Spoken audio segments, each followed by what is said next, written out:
You can't make homes out of human beings. Someone should have told you that. That's what Smino has to say about love. In his third studio album, Luv4Rent, he reflects on what it's like to give out a lot of love that doesn't find its way back to him.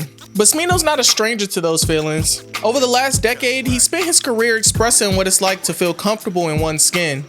In his previous albums, he's already showed us how he sees the world with love and authenticity as the core themes, but this new album explores love from every possible angle. Romantic, platonic, self-love, and familial intimacy. All types of love are reflected in the 15 tracks of this album. Let's hear what the Missouri native has to say about love.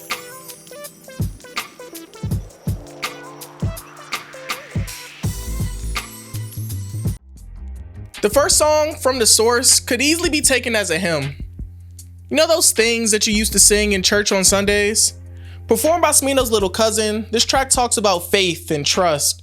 And the fact that a family member performs it serves as a good foundation for what the album's going to be about.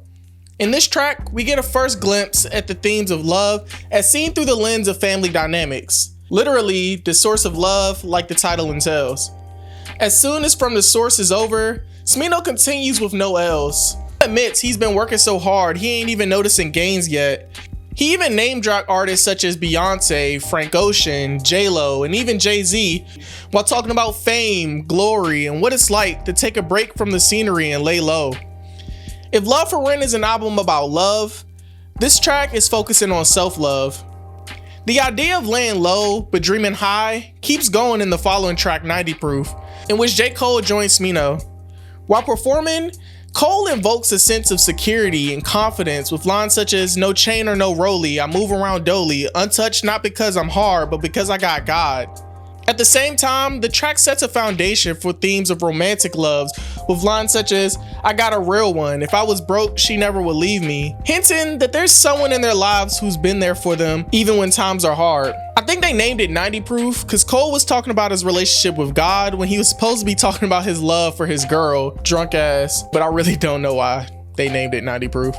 Regardless, when it comes to what kind of woman Smino likes, the track Pro Freak has the answer. With the participation of Ducci and Fat Man Scoop, Pro Freak talks about the bold, decision maker type girl that will likely get Smino's attention.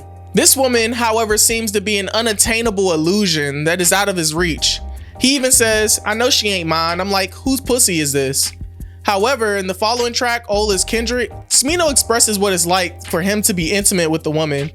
The lyrics start with him telling us that he's in a car going at it with a girl while listening to some old ass Kendrick. Then the song also talks about them getting high together and how the last time Smino was so into a girl, he got stuck in the game. Just like those old video game cassettes that would break and you had to blow into them to work again. Then we get Luv4Rent. Man, it took me forever to figure out how to say this word.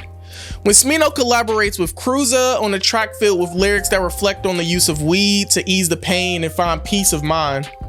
Blue Billy follows Luv4Rent, where Smino references William Blue Billy, an African-American Jamaican who used his skills to gain favor with the government and locals despite being accused of smuggling all sorts of goods.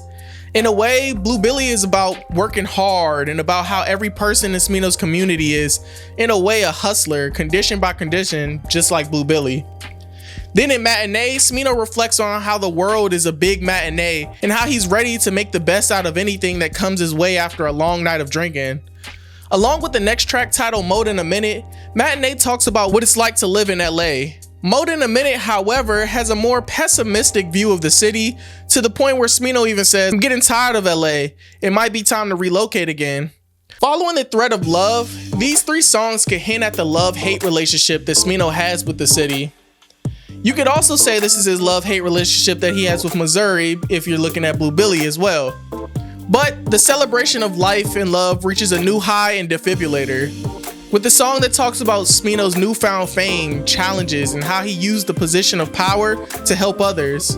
Moreover, this track also touches on the themes of self-love as Smino continually repeats, "I'll be loved when no one's around."